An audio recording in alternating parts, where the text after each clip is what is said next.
Ada 3 pertanyaan ya. Pertanyaannya sebutkan 3 langkah-langkahnya. Prioritas lah. Prioritas dan berapa sih anggarannya yang dibutuhkan. Oke Pak.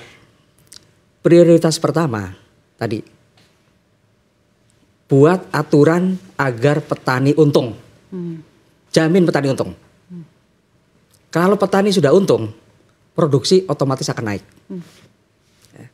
Mau program kayak apapun juga, kalau petaninya itu tidak diberi keuntungan yang layak, program itu omong kosong. Jadi pertama, beri keuntungan yang wajar buat petani. Dan kami nanti akan mencanangkan memberikan 30% minimal keuntungan untuk petani. Itu dihitung dari biaya produksi. Itu berapa biayanya di sini? Ini biaya kebijakan. Gak ada dari APBN, gak ada biayanya, nol nih. Ini jangka pendek. Ini bisa menaikkan berapa? Kira dalam 1-2 tahun ini bisa menaikkan sampai 10%. Karena orang yang tadinya malas ya banyak tuh di daerah, bahkan di daerah Pantura kayak Kerawang, Indramayu. Masih banyak yang kalau musim kemarau tanahnya tidak diapa-apakan, tidak diberakan. Nah ini adalah solusi yang kedua. Solusi yang kedua adalah menaikkan indeks penanaman. Jadi untuk lahan rawa yang indeks penanamannya 1,2 per tahun, kita jadikan jadi 2, artinya 2 kali musim tanam. Itu bisa menaikkan luas area panen menjadi 800.000 hektar. Sedangkan yang untuk yang tanda hujan ya atau saya bikin irigasi air permukaan lah ya, itu IP-nya itu sekarang itu antara 1,3 sampai 2 sekian. Kalau kita naikkanlah rata-rata menjadi 2 saja itu kan ya, itu sudah menaikkan luas area panen ya, itu sampai 3 juta ton. Menaikkannya seperti apa Pak? Apakah ini teknis sekali atau seperti apa? Gini Mbak, yang tadinya tidak bisa ditanami menjadi bisa ditanami. Yang tadinya sekali tanam menjadi 2 kali tanam. Nah ini butuh pengairan. Butuh pengairan, butuh pengaturan mengenai jalan tani dan lain-lainnya. Ini membutuhkan anggaran lebih besar. Berapa anggarannya? Perkiraan kami kira-kira akan nambah sampai 100 sampai 200 triliun. Harus kita hitung lagi ya. Tapi tadi anggaran pertanian jangan dilihat dari Kementerian Pertanian. Karena Kementerian Pertanian itu hanya merupakan 20% dari pertanian. Ya kan? Pengairannya ada di PU, pupuknya ada di BUMN. Jalannya di PU. Iya, jalannya dia. Terus kreditnya subsidi kredit ada di perbankan. Jadi jangan hanya dilihat dari Kementerian Pertanian. Jadi kalau tadi 14 triliun cukup ya nggak cukup. Tapi kan programnya nggak hanya di situ. Jadi tapi benar 14 triliun itu tidak cukup ya Pak ya, khusus untuk pertanian sendiri? Kalau untuk pertanian sendiri itu hanya birokrasi. Ya. Pertanian ini kan yang dibentukkan ya sebetulnya ya kalau kami mau jujur, lead bank. Setelah lead bank jadi delivery oleh penyuluh. Yang lainnya supporting aja. Ini kan administrasi aja. Jadi itu juga cukup kalau 14 triliun untuk satu kementerian. Jadi yang pertama tadi ya buat kebijakan untuk menguntungkan petani. Ini biayanya nol, bisa naikkan 10%. Kedua, peningkatan indeks tadi ya. Peningkatan indeks penanaman. Ini bisa sampai penambahan luas area tanamnya itu bisa lebih dari 3 juta hektar ya. Itu biayanya 100 sampai 200 triliun. Yang ketiga, menambah ekstensifikasi. Jadi areal-areal rawa aluvial ya, rawa lebak dan rawa gambut pendek itu dibuka untuk sawah. Satu sisi, terus tadi ada kawan saya yang mengatakan ada 9 juta hutan konversi ya yang siap lahan-lahan kering. Tanami dengan singkong. Mengapa singkong? Karena ini tanaman paling bandel nih. Tancap dan dari sisi petani ini sangat menguntungkan. Berbeda dengan padi dan jagung yang bapak-bapak mungkin saya ini petani nih meskipun pakai jas. Bahwa kalau padi ini kalau sudah masanya panen ya harus dipanen. Kalau nggak dipanen busuk, roboh busuk. Ya, jagung juga. Nah kalau singkong ini kan 9 bulan. Harga jelek, ya biarin aja dulu lah ya kan ya. Sampai 10 bulan malah tambah gede ya kan ya. Baru 7 bulan harga bagus bisa dipanen. Jadi diversifikasi komoditas juga jadi salah satu kunci. Jelas ya, jadi singkong itu per hektar bisa sampai 200 ton. Padi cuma 12 ton. cuma 6 ton. Jadi per tahun ya, per tahun itu padi hanya 12 ton, singkong bisa 200 ton. Dan bagaimana konversi singkong ditepungkan, dibuat beras? Kami sudah melakukan uji coba, rasanya sama. Ini pakai teknologi lah ya, beras analog. Jadi itu tadi, itu untuk jangka panjangnya. Tapi masih tercover dalam waktu 5 tahun. Berapa anggarannya? Nah, ya, kalau ditanya. Mungkin ya sampai 500 estimasinya seperti itu ya? Iya, 500 triliun ya. Karena apa? Tapi apakah ini mahal? Nah, saya akan tanya. Kemarin ada COVID, mengancam. Berapa anggaran yang diturunkan? Pak Anggito yang lebih hafal tuh. 1.000 triliun tahun pertama. Tahun kedua? Nggak tahu saya berapa. Ya kan? Sekitar 700 triliun kan? Hanya untuk COVID. Karena itu gawat. Pangan itu lebih gawat lagi dari COVID. Kalau nggak ada pangan, mati. Ya? Jadi berapapun anggarannya harus ada. Harus ada. Ya. Karena ini very essential ya Pak ya. Jadi pertama kali kembali lagi ya. Solusi pertama, kebijakan dirubah. Untuk petani. Ya. Tadi, untuk petani. Berikan keuntungan buat petani. Jaminan keuntungan. Kedua, indeks pertanaman dinaikkan. Itu bisa nambah luas areal panen. Menambah produksi juga. Ya. Ketiga, ekstensifikasi. Ya. Dengan biaya estimasi. Dengan biaya estimasi di 500 triliun rupiah. Tapi ini now or never gitu ya Pak ya, harus dilakukan. Jadi jangan ngomong yang ini saya nggak setuju dengan berapa biayanya itu. Berapapun biayanya. Untuk pangan ini sakral buat negara. Karena pangan urusan hidup matinya semua bangsa berarti. Kan? Itu juga pernah disampaikan oleh Pak Karno. Jadi rasanya ini kawan saya juga udah setuju nih. Sekarang silakan dari Paslon 1. Baik, yang pertama adalah soal kebijakan politik. Ini menjadi kunci. Berapapun anggarannya, sekian triliun anggarannya, kalau kebijakan politiknya itu keliru, maka tidak akan jadi apa-apa. Itu yang pertama ya. Saya ambil contoh sekarang. Orang ribut sekarang kenapa harga gabah tinggi, harga beras naik. Ya kan? Ya.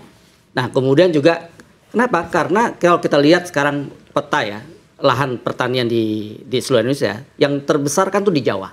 5,2 juta hektar. Hampir 51%. Berikutnya Sumatera, ya kan 2,5 juta. Kemudian baru Sulawesi. Nah, jumlah penduduk terbesar juga ada di Jawa. Tetapi karena sejak awal, ya kan, pemerintahan Jokowi ini membuka karpet merah untuk para konglomerat, ya kan, korporasi besar masuk ke industri perberasan, masuk ke sektor padi yang pada masa waktu Soeharto dulu tidak dibolehkan. Konglomerat bolehlah ngambil yang lain. Tapi jangan masuk dong ke sini. Nah, arti yang terjadi apa? Ketika dibangun industri-industri pabrik beras yang besar-besar yang dimiliki oleh 5 kelompok grup besar itu, ya. Nah, akhirnya apa yang terjadi? 150.000 penggilingan padi rakyat yang bagian dari ekosistem dari kedaulatan pangan kita, itu yang hidup hanya 15%. Karena mereka nggak mampu membeli harga gabah yang begitu tinggi. Sementara mereka sih bisa. Itu yang pertama. Yang kedua, ya kan, apakah kemudian dengan harga 7.000 atau tepat sadar disampaikan ada 8.000, apakah petani untung? Tidak juga. Karena produksi turun. Yang kedua, harga pupuk makin mahal. Tenaga kerja makin mahal. Artinya petani pun juga tidak untung. Nah, disinilah persoalan kenapa kebijakan itu dibiarkan ya, sehingga kemudian terjadilah yang di awal 2023 saya nyebut sudah ada fenomena konglomerasi beras masuk di kita. Nah, ini kebijakan politik satu. Ya. Kebijakan politik. Sama juga di sektor bukan hanya beras, di sektor misalnya di komoditi yang lain ya. Yang kedua adalah politik anggaran. Nah, politik anggaran ini tidak bisa kita hitung. Betul, saya setuju tadi ya. Karena kenapa? Pengalaman di berbagai negara yang sektor pertanian itu menjadi kuat, ada faktor-faktor yang non-budgeting, yang sifatnya politik. Saya ambil contoh, ya. Reforma agraria, saya ulangi lagi. Itu menjadi dasar bagi kami karena visi Amin itu adalah adil dan makmur untuk semua, maka landasan pertanian itu tidak boleh dipisahkan dari reforma agraria. Di berbagai negara itu, kita ngomong di Vietnam, kemajuan di Brazil, kemudian itu dasarnya adalah reforma agraria. Nah, kalau yang 9 juta hektar yang dijanjikan tidak diselesaikan, yang sekarang nih, maka itu tidak akan pernah bisa untuk sampai ke sana. Nah, itu soal politik anggaran. Saya setuju. tidak bisa dihitung, apalagi sekarang cuma 108 triliun di 2024 kalau tidak salah ya Pak Sadar ya. Itu total. Ya. Dan itu aja untuk ketahanan pangan dan tidak jelas juga untuk pupuk 26 triliun. Ya. Yang harusnya untuk kemudian 10 sekarang itu kan cuma 4,8 juta ton. Yang sekarang ya. 42 triliun. 42 triliun. Nah, itu juga artinya politik anggaran ini kita nggak bisa melihat pertanian itu sektoral. Jadi kita harus melihat secara komprehensif di berbagai sektor. Nah, ini juga problem utama kita. Jadi kita. langsung diadakan nih anggaran ini dan namanya agrarian reform gitu ya dalam. Dan persoalan hambatan kita adalah sekarang sektoralisme. Kementerian Pertanian berjalan sendiri, Kementerian Agraria berjalan sendiri, ya kemudian yang lain juga berjalan, PUPR berjalan sendiri dan sebagainya. Itu yang kemudian tadi saya katakan anggaran besar, tapi karena kebijakan politiknya, regulasinya itu tidak nyambung, akhirnya nggak jadi apa-apa. Jadi itu yang kedua soal politik anggaran. Nah yang ketiga tadi juga disinggung soal kemudian kenapa pemuda petani atau milenial di desa itu tidak mau. Karena selama ini petani dan pertanian itu di framing menjadi sektor informal yang tidak pasti. Tidak pasti pendapatannya, tidak pasti kemudian dia artinya dari sisi ada banyak lah yang disini. Nah, kenapa ke depan ini yang ketiga, kalau memang ini mau diminati, ya kan, dia harus dijadikan sektor formal sehingga semua kebijakan pembangunan termasuk politik anggaran itu mensupport sektor formal ini. Ya. Kenapa perbankan nggak mau? Karena dianggapnya sektor informal berisiko tinggi kalau diberikan. Nah, jadi tiga itu yang harus di framing tadi framing. Di framing sebagai sektor informal yang tidak pasti. Sehingga anak-anak muda gak ada yang mau. Frame ini kan maksudnya bisa macam-macam ya Pak, bisa media, bisa dogma masyarakat, bisa ya kan Pak dalam hal ini. Betul. Jadi memang dalam hal ini mengenai petani itu lagi-lagi mindsetnya ya, top of mind itu tadi bahwa kalau petani. Saya boleh. Sebagai contoh tadi sudah disampaikan, di kita ini yang namanya harga pokok produksi di pertanian itu tinggi dibanding beberapa negara, ya. Karena cost produksi menjadi mahal. Nah, sehingga kita nggak akan bisa bersaing. Memang persoalannya kan gini, antara sisi produsen dan konsumen. Nah, disinilah selalu pemerintah mengambil sisi hanya salah satu. Saya ambil contoh ya. Misalnya tadi, oh ya sudah bagus, harga gabah makin tinggi, petani menguntungkan. Konsumen dikorbankan. Kan seperti itu. Ya. Kemudian membela konsumen, produsen dikorbankan. Nah, ini tidak boleh. Ini salah satu kebijakan yang memang tidak bisa dilakukan. Solusinya double subsidi pada output. Iya, seperti itu. Bisa Pak. Sebelumnya saya kan juga ingin menaikkan pertanyaan, silakan dari Pak Sadar.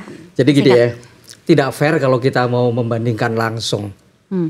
Oh, harga kita lebih mahal daripada beras Vietnam. Pak Dira, kita lihat dulu cost structure-nya. Ya. Harga kita yang saya hitung, kami hitung ya 3.900 itu 50%-nya untuk sewa lahan. Dan sewa lahan kita berarti per kilogram gabah sewa lahannya itu kalau di Pantura sekarang sudah 2.000 karena 10 juta per musim per hektar. Dengan produksi 5 juta ton kira-kira 2.000. 50% aja udah untuk 50% lebih untuk sewa lahan. Nah di Vietnam berapa? Vietnam itu cuma 300 perak. Dari perbandingan sewa lahannya saja kita udah jomplang. Jadi kita nggak fair kalau mau membandingkan end price ya tanpa menghitung biaya produksinya ya. Jadi ini yang perlu saya ini kan. Jadi jangan mereka wah beras sana lebih murah, kita nggak efisien.